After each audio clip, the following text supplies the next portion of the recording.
எடுத்துட்டு போனாருன்னு கேட்டு சொல்லுங்க. இப்ப நான் தாவேகா தலைவர் விஜய் வந்து தனிப்பட்ட விஷயங்கள்ல குறித்தெல்லாம் அண்ணன் பேசிட்டு இருந்தாரு. தனிப்பட்ட குடும்ப விஷயத்துக்காக தனிப்பட்ட 2 நபர்களின் ஈகோவின் காரணமாக தினகரன் அலுவலகத்துல அடிச்சு தீ வச்சு எரிச்சு கொன்னுட்டு 3 பேரை கொன்னு புதைச்சாங்களே, அதை பத்தி அவரோட நிலைப்பாடு என்ன? இது யாராவது பேசியிருக்காங்களா இது வரைக்கும்? உள்ளுக்குள்ள வேலை செஞ்சுட்டு இருந்த 3 பேரை தீ வச்சு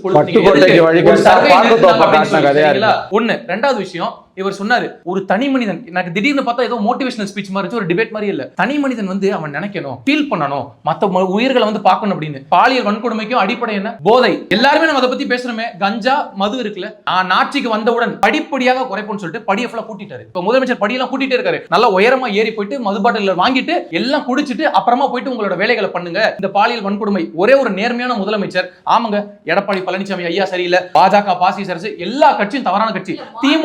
திமுக ஒரு முடிச்சறேன், திமுக ஒரு தூய்மையான கட்சி. நீங்க அந்த கட்சி ஒரே ஒரு முறை இப்ப சொல்லுங்க, நான் வந்த உடனே ஒட்டுமொத்த மதுக்கடைகளை மூடிடுவேன். இந்த மதுக்கடைகள் தான் என்னோட ஆட்சியில மிகப்பெரிய கெட்ட பேரை ஏற்படுத்திட்டு பெண்களுக்கு பாதுகாப்பு இல்லாத அரசா இருக்கு. நான் சரி பண்றேன்னு சொல்லுவேன். தாவேகா ஆட்சிக்கு வந்துட்டா மாற்றத்துக்கான அரசியல்னு சொல்றீங்க. தாவேகா ஆட்சிக்கு வந்து இதெல்லாம் மது போதை பத்தி பேசுறாங்க.